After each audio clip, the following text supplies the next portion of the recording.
no cares for me. I'm happy as I can be. I've learned to love and to live. Devil may care. No blues or woes. Good afternoon and welcome to the latest episode of Harmonious World. That's why I'll take and I'll give. Devil may care. My name is Hilary Seabrook, and for this episode, I'm joined by Canadian pianist Jim Clayton, who has released a new album called Look Out, and it marks the first time of him performing vocals on a record. He's joined by his trio of Herlin Riley and Amina Scott, with a load of standards which are absolutely stunning.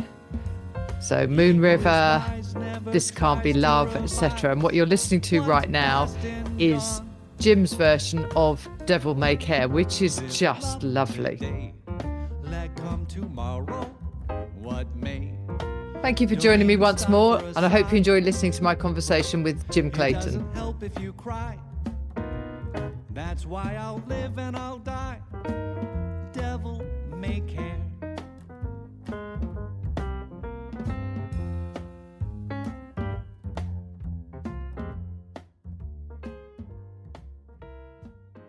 How are you doing? I'm excellent, and my wife wanted to me to say hello because she's. Oh wow, that's cool. Are we already taping it? I should mention I'm holding up a Scott Style Council album, two EPs as well. Yeah. So there you go. Yeah, we're already recording. I'm on it. Okay, well, I'm glad I explained in case it's someone listening in an audio-only format. I forget sometimes. Yeah, and in fact, I am still only doing audio, so the visual is just to help us chat. And the glasses are just for just for us. Very yeah, stylish. Well, they're because I've got loads of notes, and otherwise, okay. I'm at that point in my life where I can't always see everything that I think I can. I'm there. I've got reading glasses, but not within reach. So, all right, let's talk about this album. So, Look Out. Look Out is the title comes from track. Is it 9? Track 9? Is it Spider-Man track 9? I haven't got a copy in front of me. No, Spider-Man is track 10. Track 10. It's of course, I'm not sure if this is a very UK thing, but this Spider-Man series, the animated series. From it started airing about a week before I was born, 1967, and it still seems fairly ubiquitous on cartoon channels. Yeah. But the tune, Spider-Man, I like playing. It's a minor blues with a bridge, is all it is. And but when I was looking for what to call it, the album, I liked Look Out because it sounds like one of those Blue Note album titles where it's like all the musicians are listed and the leader's name is just ever so slightly bigger and bold, and then with an exclamation mark there's the big title in the same font. Very typography oriented. Right. The Blue Note covers. Yeah. And Look Out seemed perfect. And of course, it's one of the lines that's repeated in the Spider-Man theme. Oh, yeah.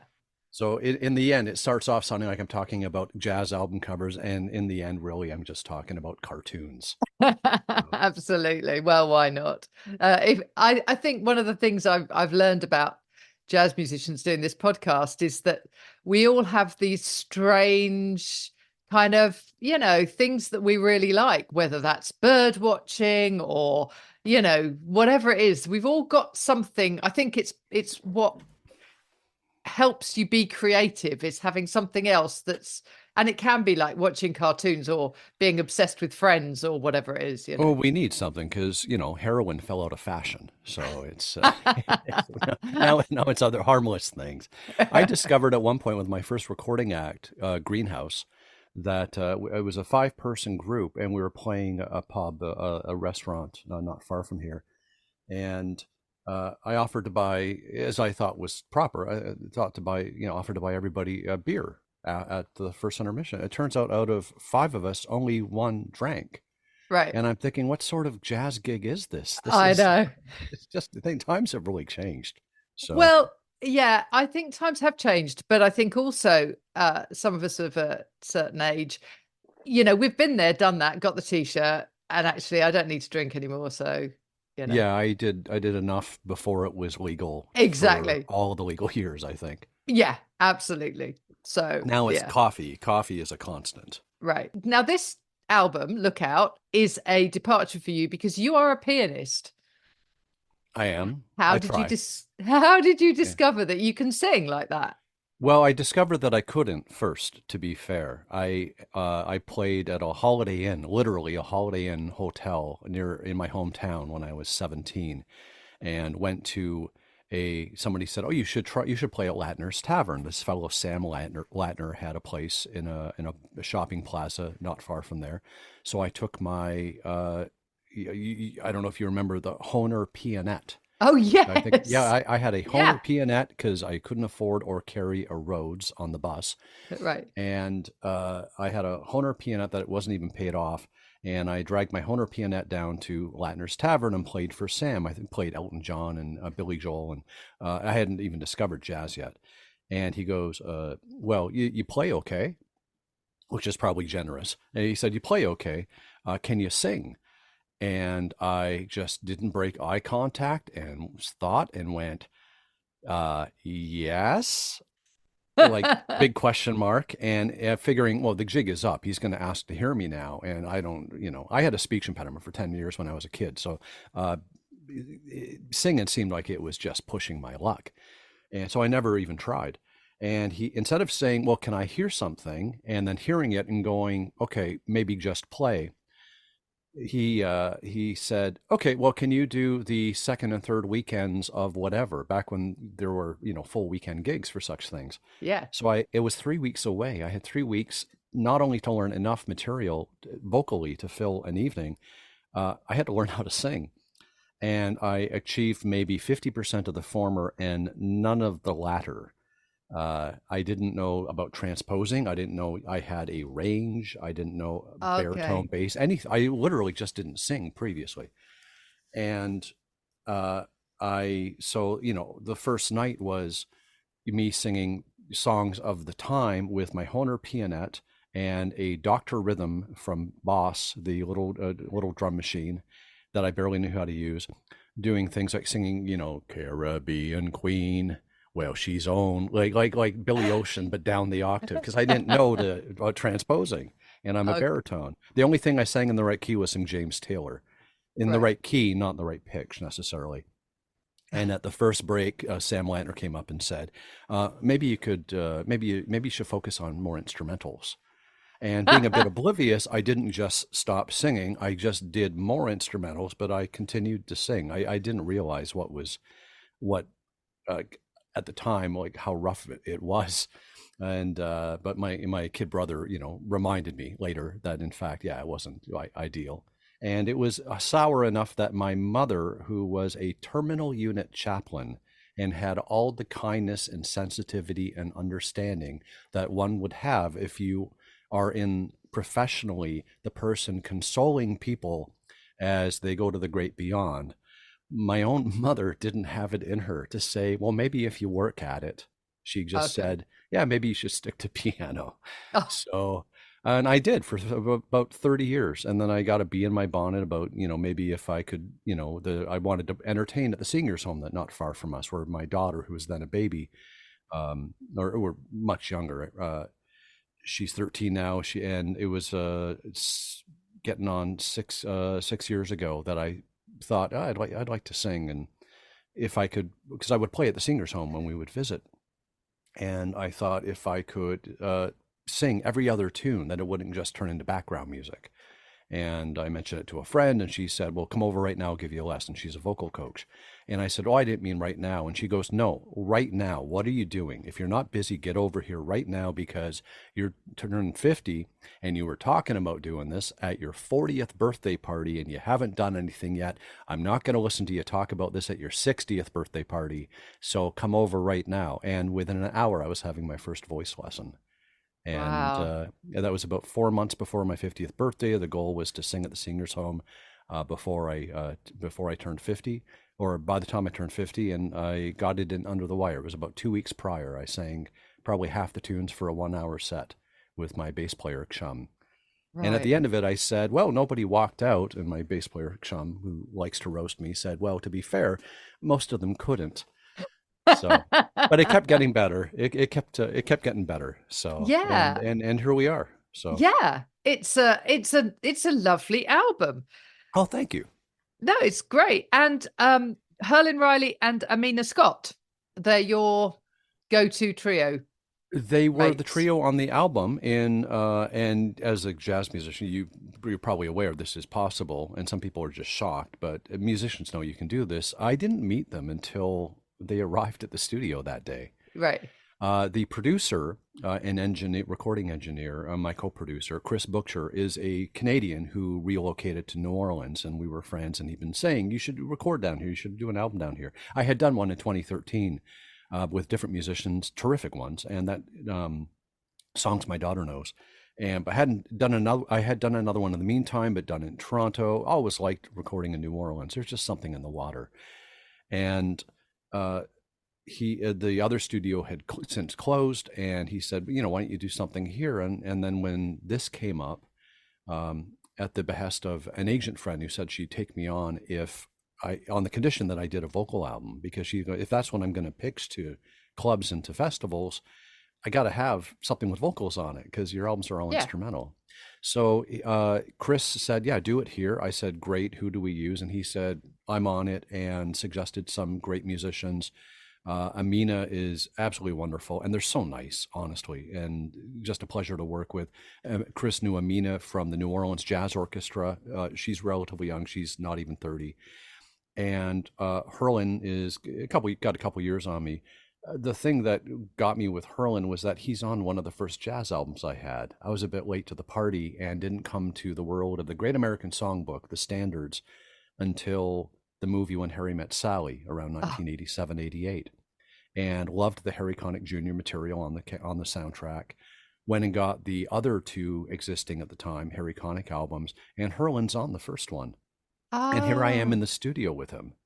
wow. So it was a little trippy, and just the nicest guy. And we were wearing nearly identical flat caps, so we were immediately Yeah. friendly over that. Yeah. And yeah, I would work with those guys anytime. I wish I lived. I wish we lived in the same area so I could call them for gigs. But Right. they're busy folks. They're absolutely amazing. Sure. And as you say, there's something in the water, isn't there, in New Orleans? It's there was an HBO series called Treme, from the Oh, yeah. fellow who did David Simon created The Wire and Homicide: Life on the Street. And Treme was set in Katrina about 6 months. The first season was 6 months after Katrina, 6 months after Katrina. And I read a review that was criticizing it, saying if you go by this show, like everybody in New Orleans plays an instrument and can cook. And as somebody who's in New Orleans pretty much every year, I'm reading it going, yeah, and what's your point? Yeah. Because everybody plays an instrument and can cook, it seems like. And I remember what my wife and I were walking down Decatur Street in the French Quarter, and we heard something coming from around the corner, right by the House of Blues. This amazing trumpeter and this great drummer.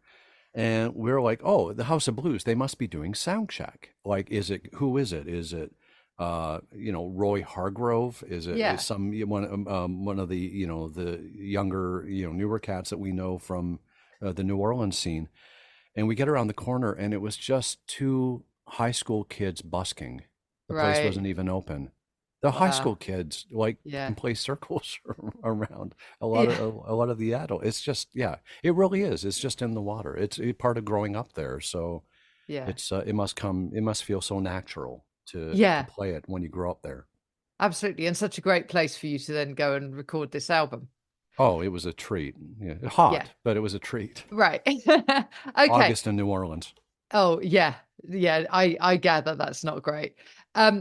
So at this point in the podcast, I want to play one of my favorite tracks on this album, and that is Everybody Wants to Be a Cat. Ah, I It's I a was wondering great track. Yeah, I love that tune. it's a great tune, isn't it?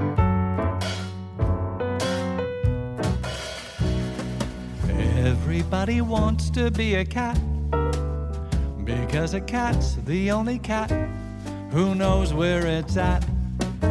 Everybody's picking up on the feline beat, 'cause everything else is obsolete. Beware of a square if he offers to share his milk to sip. If it hasn't been tried, I suggest you provide your own catnip. I've heard some corny birds who tried to sing, but still the cat's the only cat who knows how to swing. A purr between two furry friends might be old hat, but everybody wants to be a cat.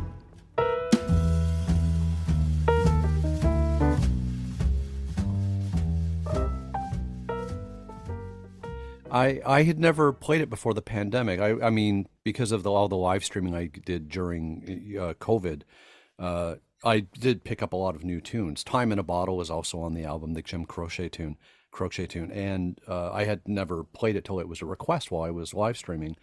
That one, we have my wife has an adult nephew who's autistic, but loves Disney tunes, and he was stuck at his group home. So for not as often as I would like, but I would post directly to his Facebook page me playing a Disney tune, and they were all instrumental except for that one. And I'm like, oh, I remember this tune. This was in the first movie night I ever had in elementary school.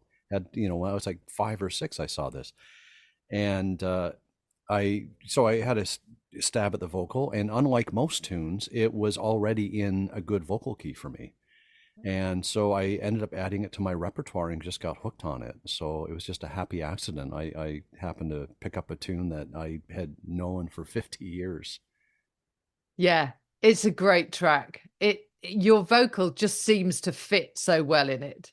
Oh, thank you for that. And I got a kick out. I'm digging how many folks are picking up on the intro, because it's an old the old instrumental standard Alley Cat. It is, We yeah. threw on there and I said, how about this? And then Herlin played that sort of trash can choked cymbal thing at the beginning, and I'm like, done. Let's do it. That's got to be on there. Yeah, yeah. Talking of mashing tracks together, I loved the recent Joshua Redman album, and he does the same thing where he kind of goes, "Oh, this one kind of goes with this one," and then it's like, well, how has no one ever done that before? I love that, and it's Yeah, such a arranging ideas aside, it's such a obvious thing to put your own signature on a tune. Like yeah, that's people have done the tune, but that one I don't know if anybody else has used Alley Cat as an intro. Everybody wants to be a cat, no, so yeah, that one I can probably say, that's ours. That's our yeah, version. absolutely. So, what's next for you, Uh, Jim? I really want to do a Christmas album. I did some Christmas shows here, and my late mother, she passed about a year before COVID, and she was one to take out the Christmas albums in October, Yeah, and it was a heck of a collection, and a lot of the Christmas albums turned me on to artists I might not have known otherwise. And long story short, there was two competing snow tire companies here in the late 60s, early 70s. You go get your snow tires put on, and you could buy an LP of Christmas tunes, a compilation branded by them, Firestone, oh, okay, Bridgestone. And it would be a compilation album of Christmas tunes. And we had all of them from both companies, because my dad would get the tires put on at one place, give them the 25 cents or a dollar for the album, and then go to the other one and slip the guy a couple bucks to just get it without having to right, give them his business, yeah, our business. And so that those albums are where I discovered Burl Ives, Perry Como, Mahalia Jackson, Mormon Tabernacle Choir, Ann Roger Williams, and a big one for me, Johnny Mathis. Okay. and those have stayed with me. So if I get to do the Christmas album the way I would like, I'd even package it to resemble one of the Firestone Christmas albums with the big bow on the cover. So that's a must for me. Yeah. And I'd like to do a Great American Songbook album, just straight up entirely standards, but with the verses from the Broadway shows. Because Right. Yeah. I really dig doing the deep dives into those and finding out what the storyline was. Because often the lyrics don't make any sense out of context, but if you know the plot, you know the characters, and often if you know the verse, it impacts how you approach the lyrics for the standard itself. So tunes that Yeah. you thought were romantic are actually quite bittersweet or dark, even. Yeah. And I think, the Great American Songbook is something that is the gift that keeps on giving, isn't it? It really is, and it's funny to think how I was reading up on one of the tunes just yesterday. I'll think of the title probably as soon as we're done. But it was a case of the tune was popular and then it disappeared for like 20 years. And then Sinatra did it again after all these years. And everybody's like, oh, yeah, that tune. And you'd have Sinatra having it at number one, and then somebody else has it at number two just 2 months later. Yeah. And to now it's funny to think, but that was before the singer slash songwriter thing was normal. It was two different, very, very different trades, it seemed. Absolutely. Yeah. And now you wouldn't have, Ariana Grande doing Thank You Next, and then 2 months later, Shania Twain doing a version of Thank You Next. It just isn't done. It was No. weird to me when Natalie Cole did Pink Cadillac, and it had only been a couple of years since Springsteen. Yeah. So, but at the time, you could have competing versions of several of the same tune. Mm. Trying to nudge each other out for number one of whose was the favorite. Yeah. Brilliant. Okay. Well, both of those ideas sound brilliant. So keep me posted, and I'd love Oh, to have you back when one of those comes out. well, I appreciate you having me on. This has been a lot of fun. It's been great. It's been really lovely to talk to you, Jim. Thank you so Well, much for your time. thank you. Have a great day. Yeah, you too. Okay, and Okay. best wishes to your wife too. I'll pass them on. Thanks so Okay, much. thanks. Okay. Okay. Bye. Take care. Bye-bye.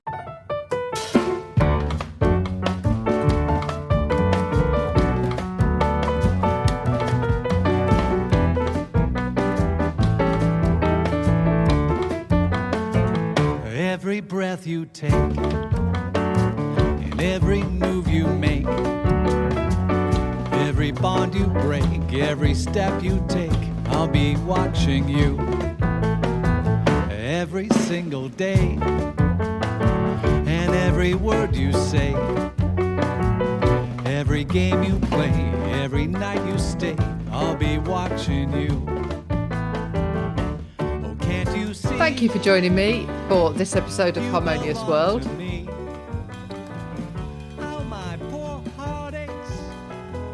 What you're listening to now is Jim's version of Every Breath You Take.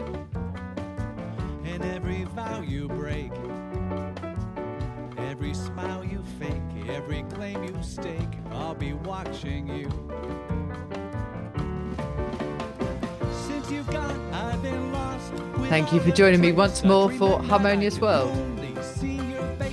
I look around, but it's you I can't replace. I feel so cold and I long for your embrace. I keep crying, baby, baby, please.